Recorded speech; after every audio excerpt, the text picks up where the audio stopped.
ಜೋಳ ಕಡ್ಡಿ ಪ್ರತಿ ಎಷ್ಟು ಸಾಲಿಗೊಂದು ಲೈನ್ ಊತಿದ್ರಿ? 6 ಸಾಲಕ್ಕೊಂದು ಹಾಕಿದ್ದೀರಾ ನಾವು. 6 ಸಾಲಿಗೆ ಒಂದು ಜೋಳ ಲೈನು ಅಲ್ವಾ? ಹೌದು. ನಮ್ಮ ವೀಕ್ಷಕರು ಗಮನಿಸಿ ಇಲ್ಲಿ ಈ ಜೋಳ ಹಾಕೋದ್ರ ಉದ್ದೇಶ ಏನು ಅಂತ ಕೇಳ್ಬೋದಾ? ಹೌದು, ಬೆಳೆದಿದ್ದೀರಿ. ಎಷ್ಟು ಅಂತ ತಗೋಬಹುದು? ಅರ್ಧ ಎಕರೆಗೆ ನಾವು 1 ಲೋಟನ್ ತಗೊಂಡಿದ್ದೀರಿ, ಒಂದು ಕೊಯ್ಲಿಗೆ. ನಮಸ್ಕಾರ, ನಮ್ಮ ವೀಕ್ಷಕರಿಗೆಲ್ಲ ಮತ್ತೊಂದು ಕೃಷಿ ಅದ್ಭುತವಾದ ವಿಡಿಯೋಗೆ ಸ್ವಾಗತ. ಈಗ ಮೆಣಸಿನಕಾಯಿ ಗಿಡ ಸಾಮಾನ್ಯವಾಗಿ ಬೇಸಿಗೆ ಮಾಡೋದು ತುಂಬಾ ಕಷ್ಟ ಅಂತ ಹೇಳ್ತಾರೆ. ಇಲ್ಲಿ ನೋಡ್ಬೋದು ವೆರೈಟಿ ತುಂಬಾ ಚೆನ್ನಾಗಿದೆ. ಆಲ್ಮೋಸ್ಟ್ ಈಗ ಈ ದಿನಕ್ಕೆ ಇದಕ್ಕೆ ಎಷ್ಟು ದಿನ ಆಗಿದೆ ಅಂದ್ರೆ ಏಜ್ ಆಗಿದೆ ಗಿಡಕ್ಕೆ. ಈಗ ಆಲ್ಮೋಸ್ಟ್ ಇಳುವರಿ ಎಲ್ಲ ಪ್ರಾರಂಭ ಆಗ್ತಾ ಇದೆ. ಗಮನಿಸ್ಬೋದು ನೀವು ಗಿಡದಲ್ಲಿ ಯಾವ ರೇಂಜ್ಗಿದೆ ಅಂತ ಇಳುವರಿ. ಇನ್ನು ಪ್ರಾರಂಭದ ಕೊಯ್ಲು ಮಾಡಿಲ್ಲ.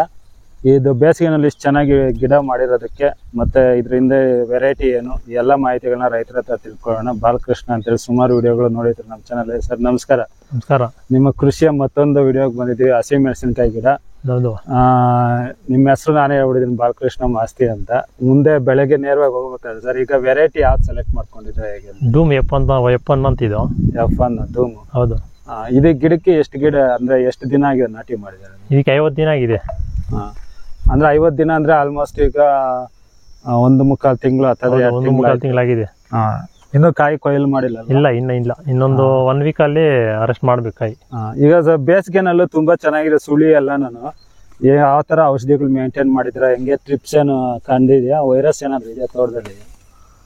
ವೈರಸ್ ರೋಗ ಏನಾಯ್ತಾ ತೋಟ? ಇಲ್ಲ, ಏನಿಲ್ಲ, ಎಲ್ಲ ಚೆನ್ನಾಗಿದೆ. ಸದ್ಯಕ್ಕೇನು ವೈರಸ್ ರೋಗ ಇಲ್ಲ? ಸದ್ಯಕ್ಕೇನಿಲ್ಲ. ಟ್ರಿಪ್ಸ್ ನ ಕಂಟ್ರೋಲ್ ಮಾಡ್ಕೊಂಡಿದ್ದಕ್ಕೆ ನೀವು ಏನೇನು ಐಡಿಯಾ ಮಾಡಿದ್ದೀರಾ? ಈಗ ನೋಡ್ಬೋದು ಇಲ್ಲಿ ಜೋಳ ಕಡ್ಡಿ ಪ್ರತಿ ಎಷ್ಟು ಸಾಲಿಗೊಂದು ಲೈನ್ ಊತಿದ್ರಿ? 6 ಸಾಲಕ್ಕೊಂದು ಹಾಕಿದ್ದೀರಾ ನಾವು. 6 ಸಾಲಿಗೆ ಒಂದು ಜೋಳ ಲೈನು ಅಲ್ವಾ? ಹೌದು. ನಮ್ಮ ವೀಕ್ಷಕರು ಗಮನಿಸಿ ಇಲ್ಲಿ ಈ ಜೋಳ ಹಾಕೋದ್ರ ಉದ್ದೇಶ ಏನು ಅಂತ ಕೇಳ್ಬೋದಾ? ಹೌದು, ಕೇಳ್ಬೋದು ಸರ್.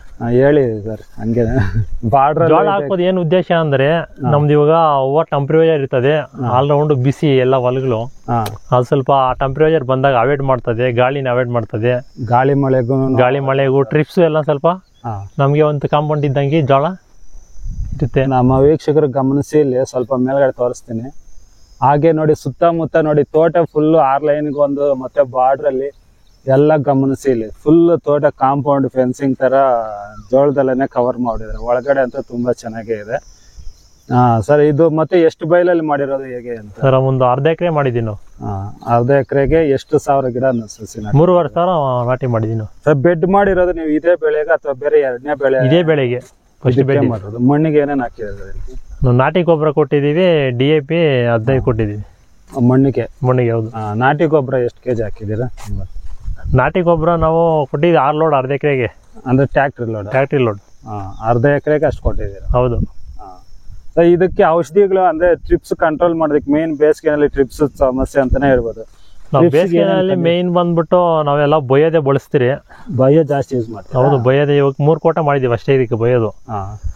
ಎಲ್ಲ ನೋಡಿದ್ರೆ 3 ಕೋಟ ಮಾಡಿ ಏನು ಈ ತರ ಆಯ್ತಾ ಬೆಳೆ ಅಂತ ಕೇಳ್ತಾರೆ. ಬರೀ 3 ಕೋಟ? ಹೌದು.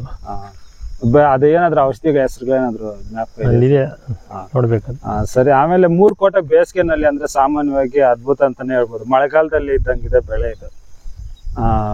ಇದು 1 ನಿಮಿಷ. ಎಷ್ಟು ದಿನಕ್ಕೊಮ್ಮೆ ಸ್ಪ್ರೇ ಮಾಡ್ತಿದ್ದಾರೆ ಔಷಧಿ? ನಾವು 15 ದಿವಸಕ್ಕೊಂದ್ಸಲಿ. ಅಂದ್ರೆ ಮೊದಲನೇ ಔಷಧಿ ಸ್ಪ್ರೇ ಮಾಡಿದ್ದು ಎಷ್ಟು ದಿನಕ್ಕೆ ನೀವು? ನಾವು ತಿಂಗಳಿಗೆ 1 ತಿಂಗಳಿಗೆ 12 ಗಂಟೆ ಏನು ಸ್ಪ್ರೇ ಮಾಡಿರಲಿಲ್ಲ ನಾವು. ಈಗ ಸದ್ಯಕ್ಕೆ ಯಾವ್ದು ರೋಗ ಇಲ್ವಲ್ಲ? ಯಾವ್ದು ರೋಗ ಇಲ್ಲ. ಇದಕ್ಕೆ ನೀರಲ್ಲಿ ಏನೇನು ಗೊಬ್ಬರ ಕೊಟ್ಟಿದೆ? ನೀರಲ್ಲಿ 9 ಒಂದ್ಸಲಿ ಕೊಟ್ಟಿದ್ವಿ ಫಸ್ಟ್, ಒಂದು 15 ದಿವಸ ಆದ್ಮೇಲೆ. ಆಮೇಲೆ ನೆಕ್ಸ್ಟ್ ತಿರ್ಗಾ ಎಲ್ಲ ಹೂವು ಪಿಂದೆ ಬಂದಾಗ ಟೊಮಾಟೊ ಸ್ಪೆಷಲ್ ಕೊಟ್ಟಿದ್ದೀವಿ. ಟೊಮಾಟೊ ಸ್ಪೆಷಲ್ ಅಂತ? ಟೊಮಾಟೊ ಸ್ಪೆಷಲ್ 1 ಅಂತ ಬಂದೈತೆ. ಟೊಮಾಟೊ ಸ್ಪೆಷಲ್ 1 ಯಾವ ಕಂಪನಿ ಸರ್ ಅದು? ಜೈಕಿಸನ್. ಇದು ಟೊಮಾಟೊಗೂ ಆಗುತ್ತೆ ಮತ್ತೆ ಮೆಣಸಿನ ಗಿಡಕ್ಕೂ ಆಗುತ್ತೆ? ಎಲ್ಲದಕ್ಕೂ ಆಗುತ್ತೆ. ಅದು ಒಳ್ಳೆ ರಿಸಲ್ಟ್ ಇದೆ. ಅದೆಲ್ಲ ಕೆಜಿ ಏನಿದೆ ಸರ್ ಬೆಲೆ? 200 ಇದೆ 1 ಕೆಜಿಗೆ. ಹೌದು. ಅದೇ ನೀವು ಸಿಂಗಲ್ 1 ಕೆಜಿ ತಗೊಂಡ್ರೆ ಜಾಸ್ತಿ ಆಗುತ್ತೆ, ಮೂಟೆ ತಗೊಂಡ್ರೆ ಕಡಿಮೆ? 20 ರೂಪೀಸ್ ಕಡಿಮೆ ಆಗುತ್ತೆ ಮೂಟೆ ತಗೊಂಡ್ರೆ. ಸದ್ಯಕ್ಕೆ ಇದರಲ್ಲಿ ಇಳುವರಿ ತಗೊಳ್ಳೋದಕ್ಕೆ ಇನ್ನು ಎಷ್ಟು ದಿವಸ ಹೋಗಲ್ಲ? ಇನ್ನ 1 ವೀಕ್ ಆಗ್ಬೋದು. ಸದ್ಯಕ್ಕೆ ಬೆಲೆಗಳೆಲ್ಲ ಏನಿದೆ ರೇಟ್? ಇದು ಇವಾಗ 40 ಇದೆ ಸರ್. 40 ರೂಪಾಯಿ ಕೆಜಿ ಇದೆ. ಹೌದು. ಈಗ ಅರ್ಧ ಎಕರೆ ಅಲ್ವಾ ನೀವು ಹಾಕಿರೋದು? ಹೌದು. ಅರ್ಧ ಎಕರೆಗೆ ಎಷ್ಟು ಅಂತ ತಗೋಬಹುದು ಸರ್? ನೀವು ಹಿಂದ್ಗಡೆ ಏನಾದ್ರು ಇದಕ್ಕಿಂತ ಏನಾದ್ರು ಬೆಳೆದಿದ್ರ ಮೆಣಸಿನ ಗಿಡಗಳು? ಹೌದು, ಬೆಳೆದಿದ್ದೀರಿ. ಎಷ್ಟು ಅಂತ ತಗೋಬಹುದು? ಅರ್ಧ ಎಕರೆಗೆ ನಾವು 1 ಲೋಟನ್ ತಗೊಂಡಿದ್ದೀರಿ. ಒಂದು ಕೊಯ್ಲಿಗೆ?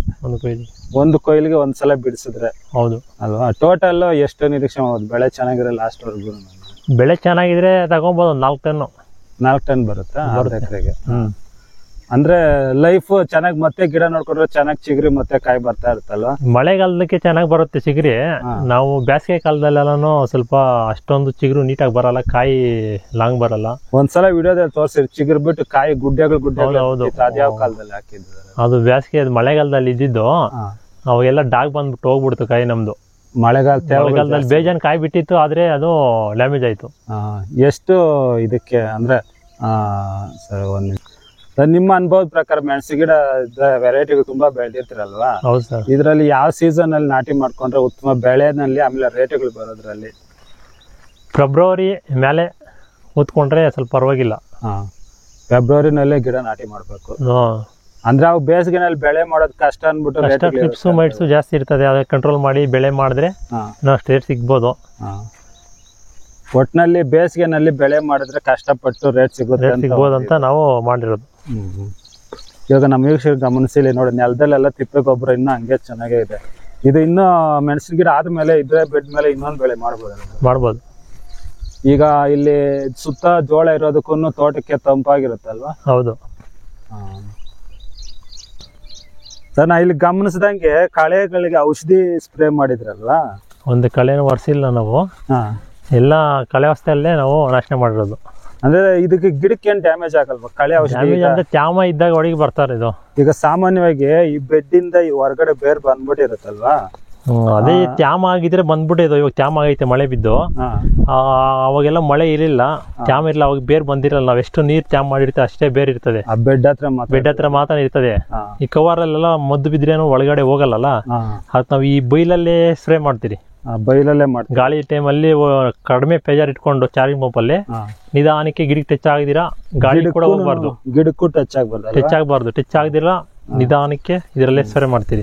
ಇಲ್ಲಾಂದ್ರೆ ನೀವು ಅದು ಕಳೆ ಒರೆಸ್ಬೇಕಂದಿದ್ರೇನೆ ಸುಮಾರು ಜನ ಬೇಕಾಗಿತ್ತು. ಇವಾಗ 2 ಕೋಟ ಮಾಡಿದ್ವಿ ನಾನು, ಇಲ್ಲಾಂದ್ರೆ ಇವಾಗ ಒಂದು 25 ಜನ ಮೇಲೆ ಬೇಕಾಗಿತ್ತು ಆಳುಗಳು. 500 ರೂಪಾಯಿ ಅಂದ್ರೆ ಹೆಚ್ಚು ಕಡಿಮೆ ಅದೇ 10-15 ಸಾವಿರ ಆಗ್ಬಿಡೋದು. ಔಷಧಿಗೆ ಎಷ್ಟು ಖರ್ಚು ಮಾಡಿದ್ದೀರಾ? ಔಷಧಿಗೆ ಒಂದು 3,000 ಮಾಡಿದ್ವಿ ನಾವು. ಅಂದ್ರೆ ಆ ಕಳೆ ಔಷಧಿಗಳನ್ನು ತುಂಬಾ ಕಳೆ ಔಷಧಿಗೆ ಅಷ್ಟು ಮಾಡಿಲ್ಲ, ಕಳೆ ಔಷಧಿ ಕಡಿಮೆನೆ 1,600 ರೂಪಾಯಿ ಕಳೆ ಔಷಧಿ 2 ಕೋಟ ಅಷ್ಟೇ ನಾವು. ಸಾಮಾನ್ಯ ಕಳೆ ಔಷಧಿಗಳನ್ನ ಭೂಮಿಗೆ ಜಾಸ್ತಿ ಸ್ಪ್ರೇ ಮಾಡಬಾರ್ದು ಅಂತ ಹೇಳ್ತಾರೆ. ಇರ್ಲಿ, ಇನ್ನ ಅವು ಆಳೆಗಳು ಸಿಗದೆ ಇರೋವಾಗ ಇನ್ನ ವಿಧಿ ಇಲ್ಲ, ಮಾಡಬಾರ್ದು. ಮಳೆಗಾಲದಲ್ಲ ಜಾಸ್ತಿ ಮಾಡಬಾರ್ದು, ಬೇರು ಭೂಮಿ ಎಲ್ಲ ಬಂದಿರ್ತದೆ, ಅವಾಗ ಸ್ಪ್ರೇ ಮಾಡಿದ್ರೆ ಅದೆಲ್ಲ ಸ್ಪ್ರೆಡ್ ಆಗ್ತದೆ ಒಳಗಡೆ. ಸರ್, ಮೆಣಸಿನಕಾಯಿ ವೆರೈಟಿನಲ್ಲಿ ಈಗ ಧೂಮ್ F1 ಅಂತ ಹೇಳಿದ್ರಲ್ವಾ? ಇದೇನ ಬೆಸ್ಟ್ ವೆರೈಟಿನ ಅಥವಾ ಇನ್ನೂ ಬೇರೆ? ಇವಾಗ ನಡೀತಾ ಬೆಸ್ಟ್ ವೆರೈಟಿ ಅಂದ್ರೆ ಇದೆ ಡೂಮ್ F1. ಕಲರ್ ಮತ್ತೆ ಲೆಂತ್ ಎಲ್ಲ ಚೆನ್ನಾಗಿ, ಕಲರ್ ಮಾರ್ಕೆಟಿಂಗ್ ನಡೆಯೋದು ಅಂದ್ರೆ ಡೂಮ್ ಅಲ್ಲೇ ಚೆನ್ನಾಗಿ ನಡೆಯೋದು. ಅದೇ, ಯಾಕೆಂದ್ರೆ ನಾವು ಪ್ರೆಸೆಂಟ್ ಮಾರ್ಕೆಟ್ ಯಾವ ಡಿಮ್ಯಾಂಡ್ ಇದೆ ಅದನ್ನೇ ಬೆಳಿ. ಹೌದೌದು. ಬೇರೆ ಕೈ ಎಲ್ಲ ಇವಾಗ ಬೆಳೆದ್ರೆ ಕೂಡ ಇದಕ್ಕನ್ನ 5 ರೂಪಾಯಿ 10 ರೂಪಾಯಿ ಕಡಿಮೆನೆ ಇರುತ್ತೆ ಬೆಲೆ ಮಾರ್ಕೆಟ್ ಅಲ್ಲಿ.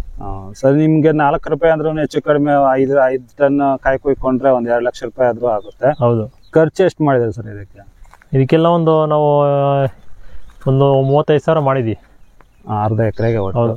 ನಿಮ್ಗೆ ಜೋಳ ಕಡ್ಡಿ ಎಲ್ಲ ಕೊಯ್ಯೋದು ಯಾವ ಸೀಸನ್ ಅಲ್ಲಿ? ಇದೆಲ್ಲ ಗಿಡ ಸ್ವಲ್ಪ ಹೈಟ್ ಆದ್ಮೇಲೆ ಗಿಡ ಎಲ್ಲ ಹೈಟಾಗಿ ಕಾಯಿ ಎಲ್ಲ ಅರೆಸ್ಟ್ ಆದ್ಮೇಲೆ ನಾವು ಕಟ್ ಮಾಡ್ತೀರಿ. ಹಸುಗಳು ಇದೆಯಲ್ಲ ಸರ್? ಹೌದು, ಇದೆ. ಹಸುಗಳಿಗೆ ಮೇವು ಆಗುತ್ತೆ, ಗಿಡಕ್ಕೆ ರಕ್ಷಣೆ. ಹೌದೌದು. ನಾವು ವೇಸ್ಟ್ ಆಗದಿರ ಇವಾಗ ಅದೇ ನೀರಲ್ಲೇ ಆಲ್ರೌಂಡ್ ಜೋಳ ಅದೇ ನೀರಿಗೆ ಬೆಳ್ಕೊಂತೀರಿ. ಅದೆಲ್ಲ ಕಾಯೆಲ್ಲ ಖಾಲಿ ಆದ್ಮೇಲೆ ಆ ಜೋಳ ಕಟ್ ಮಾಡ್ತೀವಿ, ನಾವು ಮಸಲಿಗೆ ಹಾಕೊಂತೀವಿ. ಹಸುಗಳಿಗೆ ಮೇವು ಆಯ್ತು, ಗಿಡಕ್ಕೆ ಗಾಳಿಯಿಂದ ರಕ್ಷಣೆ ಆಯ್ತು. ನೋಡಿದ್ರೆ ವೀಕ್ಷಕರೇ, ಈಗ ಒಂದು ಇದ್ರೆ ಇನ್ನೊಂದು ಐಡಿಯಾ ಮಾಡ್ಬೇಕು, ಯಾಕೆಂದ್ರೆ ಎಲ್ಲ ಒಂದೇ ತರ ಯೋಚನೆ ಮಾಡಿದಾಗಲ್ಲ. ಅದರಿಂದನೇ ಮೆಣಸಿನಕಾಯಿ ಗಿಡ ವಿಡಿಯೋ ಅಂದ್ರೆ ಎಲ್ಲ ಮೆಣಸಿನಕಾಯಿ ಗಿಡನೂ ಒಂದೇ ತರ ಇರೋದಿಲ್ಲ. ಈ ರೀತಿ ಕೃಷಿಯಲ್ಲಿ ಒಬ್ಬ ರೈತರಿಂದ ಒಬ್ರು ಯೋಚನೆ ಮಾಡೋ ರೀತಿ ಮತ್ತೆ ಕೃಷಿ ಮಾಡೋ ರೀತಿ ಎರಡು ವಿಭಿನ್ನ ಅಂತಾನೆ ಹೇಳ್ಬೋದು. ಅದರಿಂದ ಒಂದು ಬೆಳೆ ಒಂದೇ ಆದ್ರೂ ಸಹ ನಾವು ಬೇರೆ ಬೇರೆ ರೈತರನ್ನ ಕಾಂಟ್ಯಾಕ್ಟ್ ಮಾಡ್ತಾ ಇರ್ತೀವಿ, ಯಾಕೆಂದ್ರೆ ವಿಭಿನ್ನ ವಿಚಾರಗಳು ಸಿಗ್ತವೆ ಅಂತ. ಇದೇ ರೀತಿ ಮತ್ತೊಂದು ಕೃಷಿಯಲ್ಲಿ ಮತ್ತೊಂದು ವಿಡಿಯೋದೊಂದಿಗೆ ಮತ್ತೊಂದು ರೈತರೊಂದಿಗೆ ಭೇಟಿ ಆಗೋಣ. ಅಲ್ಲಿವರೆಗೂ ನಮಸ್ಕಾರ.